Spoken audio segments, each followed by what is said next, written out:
Bangkok tidak hanya mempunyai daya tarik pariwisata dan perdagangan. Kota ini juga merupakan salah satu pusat industri terkemuka di Asia. Kebijakan perdagangan bebas Thailand menjadikannya tempat menarik bagi perusahaan-perusahaan asing. Banyak barang yang diproduksi di sini bertujuan ekspor, yang sebagian besarnya ditujukan pada negara-negara tetangga.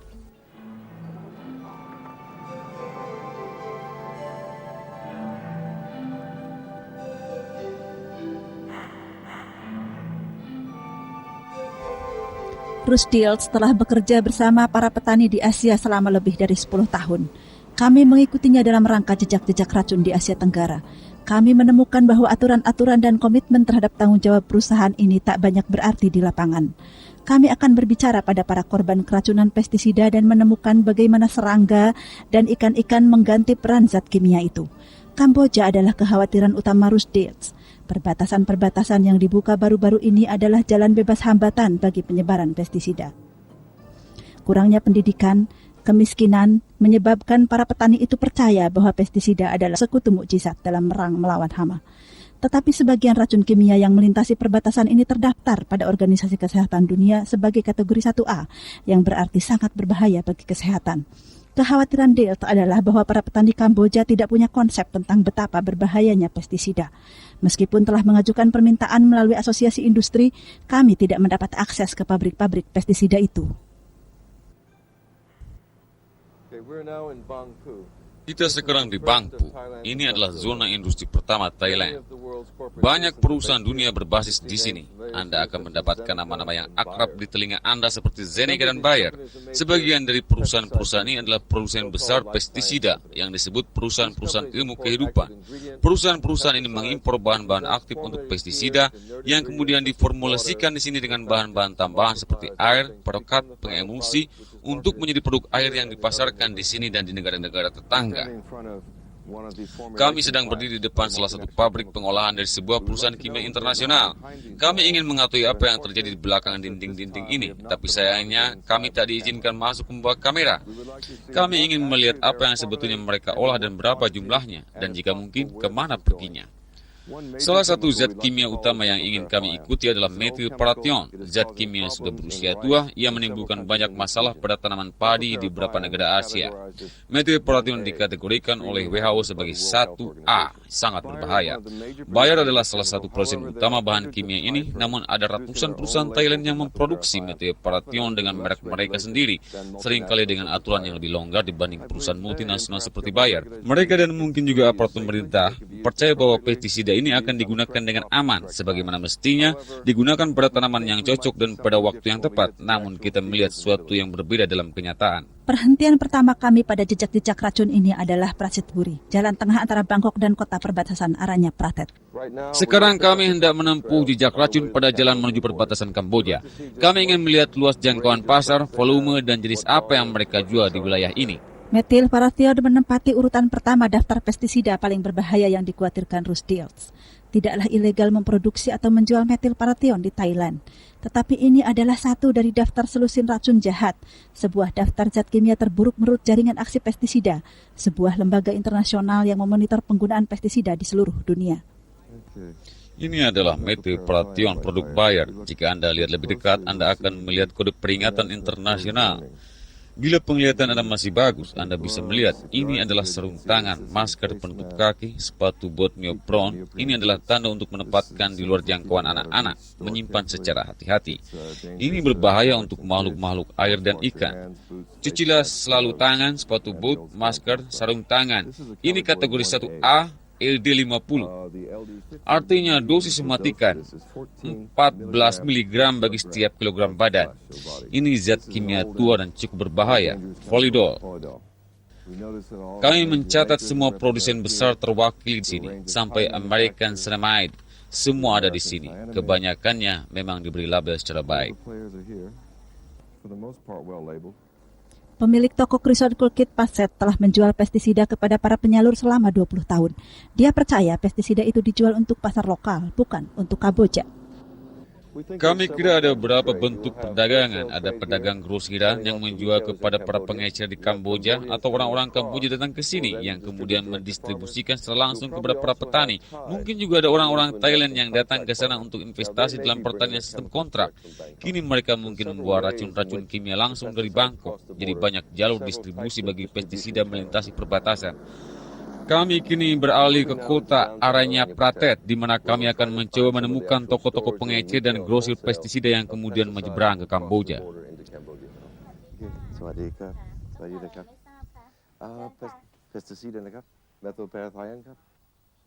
Kami mendapati methylparathion dari Bayer. Bahan aktifnya kemungkinan diimpor dari Eropa. Ini Foxino dengan botol yang mirip, diproduksi lokal dan bahan aktifnya mungkin dari Cina. Perusahaan-perusahaan internasional tak mampu menghentikan pestisida palsu memasuki pasar lokal. Produk pestisida palsu mendompleng pasar multinasional dengan ciri-ciri nyaris sama dengan yang asli, kecuali pada label peringatannya. Tapi yang dijual Pacana Juantripan kepada para pedagang lintas batas adalah yang asli. Sedikit orang yang membeli produk baru. Sebagian maklar membeli Folidol untuk dijual kepada penduduk setempat. Tetapi sejak dibukanya perbatasan, Folidol menjadi sangat populer. Para pembeli lebih menyukai kemasan kecil daripada yang besar, dan kebanyakan dari mereka adalah maklar yang membeli untuk dijual kembali pada masyarakat Kamboja. Kini kami menempuh beberapa kilometer terakhir sebelum perbatasan Thailand-Kamboja. Yang saya bayangkan akan terlihat di sini adalah kurangnya peraturan mengenai apa yang mengalir melintasi perbatasan, termasuk pestisida. Aranya Pratet adalah salah satu dari sejumlah titik penyeberangan perbatasan yang keropos, sehingga pestisida dapat mengalir ke Kamboja. Di perbatasan ini setiap hari ada ribuan kereta dorong melintas tanpa pengaturan. Pos penyeberangan ini baru dibuka sekitar 2 tahun dan sekarang sudah sepenuhnya terbuka. Perbatasan ini membolehkan barang-barang termasuk pestisida mengalir bebas ke Kamboja. Ironisnya, walaupun methylparathion dan 50 formula lain yang berkategori 1A dilarang digunakan di Kamboja, tidaklah ilegal untuk memproduksi methylparathion di Thailand. Peraturan yang bagus sekalipun tak berarti banyak di perbatasan Kamboja. Negara ini tak memiliki kemampuan untuk menghentikan aliran racun dari Thailand. Anda lihat bahwa di perbatasan ini kami tak dapat mengontrolnya. Kami tak punya kemampuan untuk mengontrol impor dari luar, seperti dari Vietnam atau dari Thailand. Kami telah melewati perbatasan memasuki Kamboja. Kini kami di jalan utama dari Poi Pet menuju Siopon. Di Siopon kami akan melihat beberapa tempat, toko-toko, dan lahan-lahan pertanian. Sisopon, Tahun Baru Cina. Suasana ini tak menghalangi para petani mengunjungi sebuah lokakarya yang dihadiri petugas FAO, Yim Fu Tuang, dan epidemiologis Helen Murphy untuk mengkaji sejumlah orang yang mengalami gejala keracunan pestisida.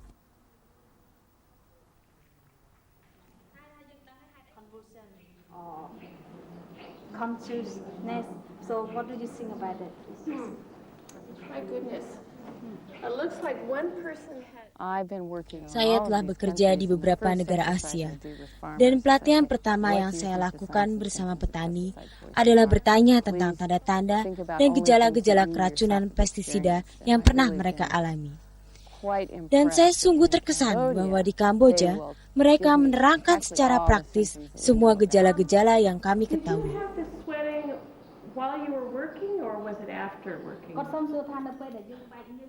40% petani yang saya ajak bicara mengatakan ya, saya telah mengalami muntah-muntah dan ini saya anggap sebagai keracunan tingkat sedang.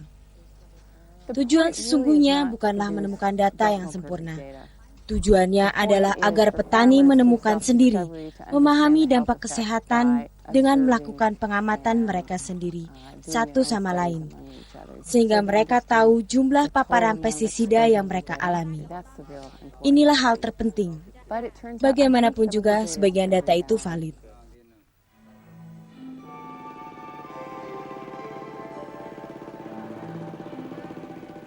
Kami kini memasuki sebuah desa sekitar 20 km sebelah timur Sisepong. Kita akan menjumpai Helen dan Futuang yang bekerja bersama para petani, mengamati para petani lain menangani pestisida yang sangat beracun.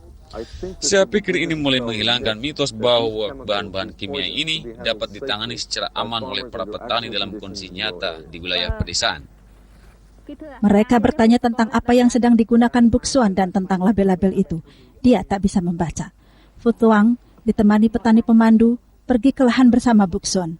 Dengan bantuan daftar pertanyaan, mereka memeriksa apakah dia punya gejala keracunan sebelum menyemprot dengan pestisida. Buksuan mengira bahwa bacaan di label itu mengharuskannya memakai sarung tangan. Ini pengetahuan akademis, karena dia tak memilikinya. Tanpa pelindung, dia mencampurkan cairan yang sangat beracun termasuk 2 merek metil parathion, Volidol dan Krebisit. Keduanya kategori 1A. Buksuan membasahi sayur-sayurannya beberapa kali, mencuci penyemprot di kolam umum di sekitar situ. Dia tak sadar bahaya metil parathion dan organofosfat lain pada sistem saraf tubuhnya. Organofosfat umumnya mempengaruhi sistem saraf Anda. Pada dasarnya yang mereka lakukan adalah menyela transmisi urat saraf. Mulai dari atas, Anda akan mengalami gangguan sistem saraf sentral, yaitu Anda mengalami iritasi, insomnia, muntah-muntah, gangguan cara berjalan. Anda juga mengalami inkoordinasi, sempoyongan, kegamangan, keringat berlebih, nafas tersengal-sengal, diare dan kejang perut, dan akhirnya menyerang otot. Ini menyebabkan kejang otot dan membuat otot lemah serta letih. Walaupun basah kuyup, Buksuan tak lantas memperlihatkan tanda-tanda keracunan. Banyak petani menyatakan bahwa mereka punya semacam kekebalan. Ketika pertama menyemprotkan pestisida, mereka bilang, oh ya, saya mengalami gejala-gejala. Setelah beberapa lama, mereka bilang, oh saya menjadi lebih kuat dan terbiasa. Kemudian mendadak, mereka sakit dan setelah itu mereka sangat peka.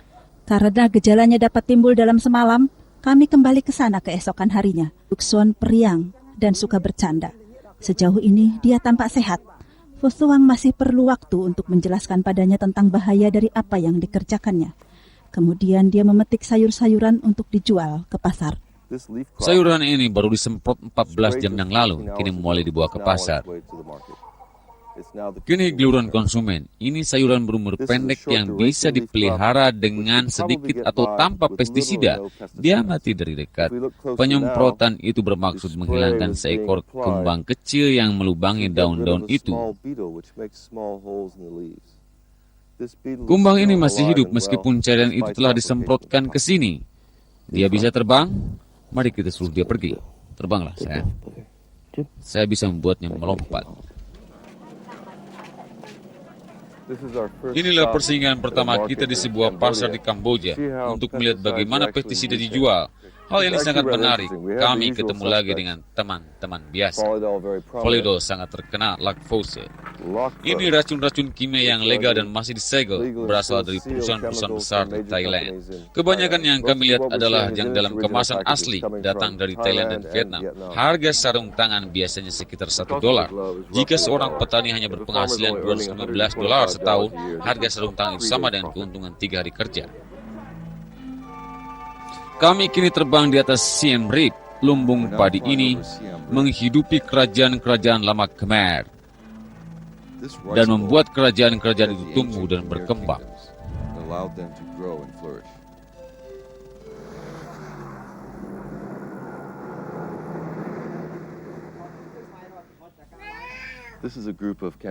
Ini adalah sekelompok petani Kamboja. Di masa jeda, mereka menanam sayuran.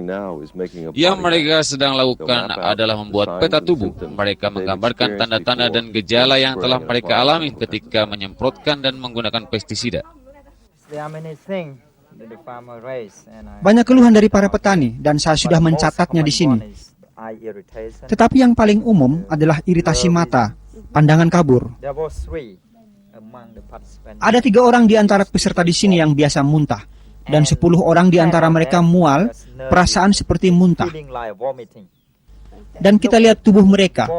Para petani itu bilang mereka merasa sulit bernafas. Dan dalam beberapa kasus, mereka merasa kedinginan atau punggung mereka berkeringat. Yang baru kita lihat, petani mencampur 5 zat kimia ini dan menyemprotkannya pada kubis. Apakah ini tak lazim di Kamboja? Tentu saja ini merupakan praktik yang biasa dilakukan petani Kamboja umumnya. Dan yang lebih gawat lagi, petani menggunakan tangan kosong untuk mencampur insektisida itu.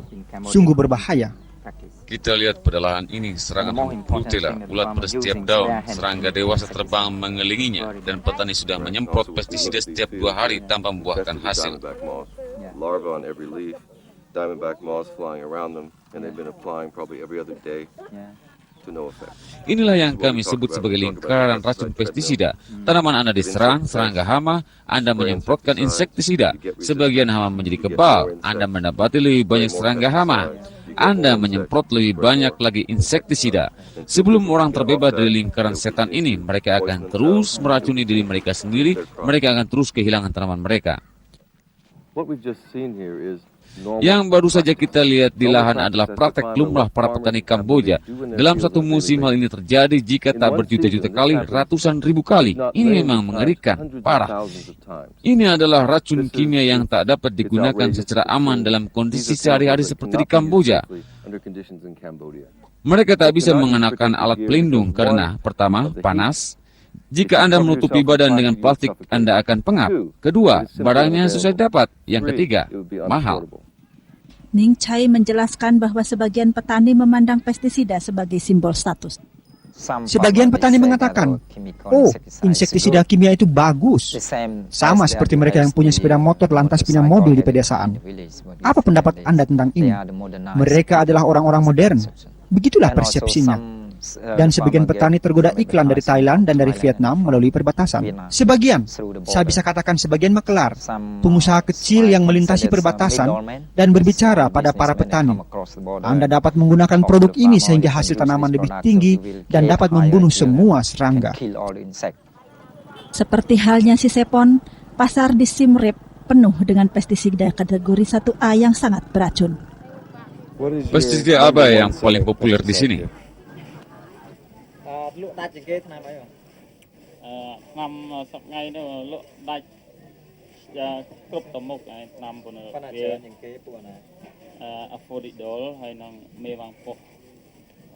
Folidol, mefenfose. Jadi mefenfose dan methylparation, keduanya kelas 1A. Sekitar berapa Anda jual setiap minggunya? 50 botol seminggu. Dari perbatasan Thailand di sebelah barat Laut Kamboja, jejak ini membawa kita ke tengah-tengah daerah pertanian dan akhirnya ke ladang-ladang di sekitar ibu kota Kamboja, Phnom Penh. Ini adalah wilayah sayuran yang paling penting di negara ini, menghidupi penduduk hampir 1 juta orang. Kita mulai dari barat Laut Kamboja di perbatasan Thailand. Kini kami di wilayah timur, meninggalkan rute nomor 1 ke Vietnam, sekitar 200 km dari perbatasan. Di sini kami akan melihat lagi praktek para petani sayuran dan melihat bagaimana mereka menggunakan pestisida. Yang kita lihat sebelumnya adalah orang menyemprot kubis dan bahkan padi. Ketika berjalan melalui tanaman itu, banyak bagian badan terpapar pestisida dari pinggang ke bawah, ditambah kebocoran yang mengenai tangan ke atas dan punggung ke bawah. Dia menyemprotkan tanaman kacang panjang ini di atas kepalanya sementara angin datang. Dengan menyemprot melawan angin, Anda sebenarnya menyelubungi diri Anda sendiri dengan siraman pestisida. Pat Savoon mengingat insiden keracunan serius baru-baru ini. Ketika saya di lahan, saya merasa pusing. Lalu saya tak bisa berjalan. Ketika saya kembali ke rumah, saya muntah dan meminta dokter untuk menyuntik saya.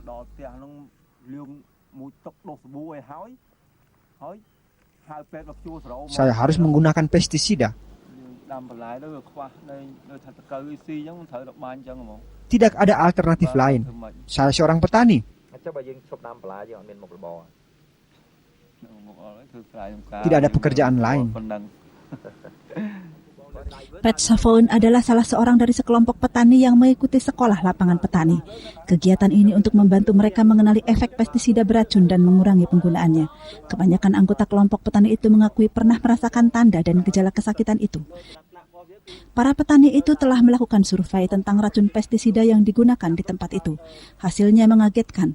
Pestisida yang masuk dari Vietnam dan dari Thailand berjumlah sama. Labelisasi menjadi perhatian utama jaringan aksi pestisida. Label-label itu semua dalam bahasa Thai atau Vietnam. Tak ada yang dalam bahasa Khmer. Jadi, meski para petani dapat membaca, mereka tak memahaminya. Label-label ini tidak dalam bahasa setempat. Jadi, ini sangat berbahaya. Di Kamboja, para petani tak sadar akan bahaya pestisida dan mereka menggunakannya dalam kondisi yang membahayakan. Dan mereka menyimpannya di rumah mereka, sangat dekat dengan tempat tidur mereka, dengan tempat makan mereka. Seorang petani pemandu, Sok Is, mengunjungi para petani untuk melihat tempat mereka menyimpan pestisida. Di rumah Heng, ia kaget mengetahui DDT disimpan di dekat tempat tidur, dekat penyimpanan padi dan kantong jamu. Sok Is juga khawatir melihat kaleng penyemprotan berada di tempat yang mudah dijangkau anak-anak.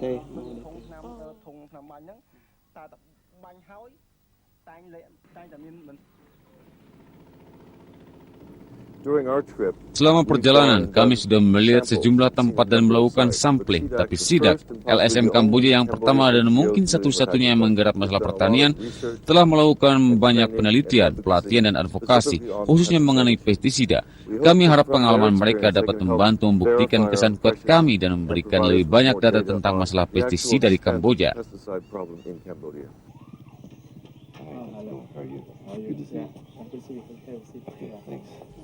Kami berada di satu desa dengan seorang ahli dari SEDAK, Dr. Komar, dan dengan seorang petani yang telah bekerja sama dengannya dalam hal pestisida. Sebelumnya tak demikian. Keadaannya lebih parah. Dia pergi ke dokter dan dokter menyuntiknya. Dan kini agak mendingan.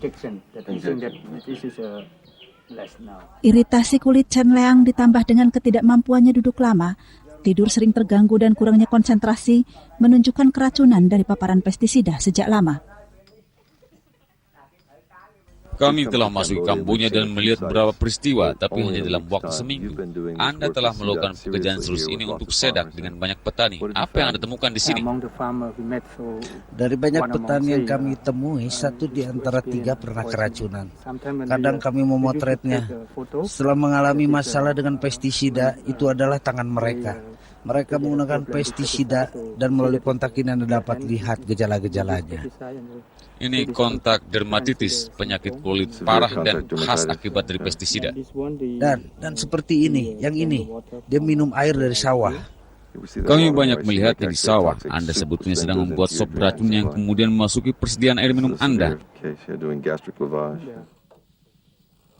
Cakupan masalahnya paling serius di Kamboja.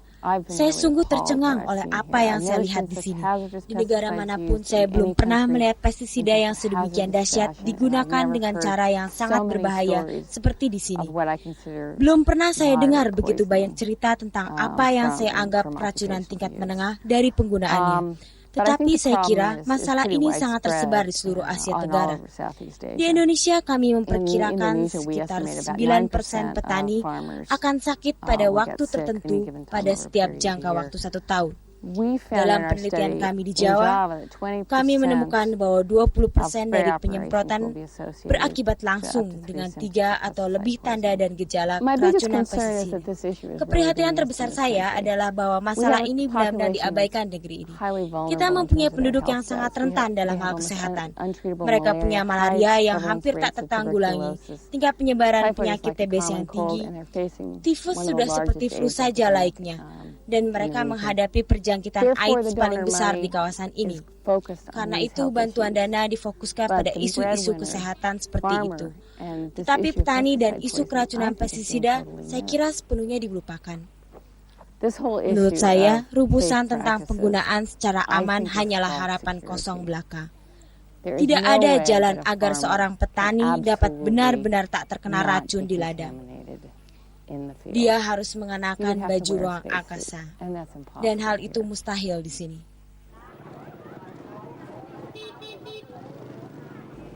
Kami berada di besar-besar di daerah pinggiran timur Phnom Penh. Pasar ini menyuplai semua pestisida untuk para petani sayur yang memasuk sayur mayur ke ibu kota Phnom Penh. Inilah perhentian terakhir dalam jejak racun. Mari kita lihat apa yang kita temukan. Kami di sini dalam pasar, seluruh sudut 3 jongkau besar ini penuh dengan pestisida. Kita ambil satu dan lihat dengan teliti. Anda dapat menduga berapa banyak mereka menjual berbagai macam produk. Lihat dari ruang pada rak ini. Produk-produk Bayer, ini cyanamide Amerika, mefenpose jenis satu yang lain. Walaupun ada pandangan dari perusahaan-perusahaan di Bangkok bahwa kebanyakan masalah berasal dari pestisida palsu, inilah pertama kalinya kami menemukan sebuah produk yang mirip dengan aslinya. Ini jelas bagi saya seperti buatan Bayer utuh. Segelnya beda, labelnya beda, merek dagangnya sedikit beda, sangat mirip. Pertama kali kami melihatnya. Semua yang kami lihat di desa-desa adalah seperti yang ini, keluar dari peti-peti asli pabrik Bayer. Stikernya jelek, warnanya beda, bahkan simbol Bayernya pun tampak beda. Dan harganya berapa? Di semua pasar yang kami kunjungi di Kamboja, Volidol merupakan produk yang paling populer. Kami akan membawa apa yang kami dapatkan dari jejak racun ini ke Bangkok dan berbicara dengan sebagian produsen, termasuk Bayer, dan mendengar apa kata mereka. Saksikanlah program 2 dan simak apa kata perusahaan-perusahaan dan lihat bagaimana para petani mengembangkan cara-cara yang ramah lingkungan bagi mereka sendiri.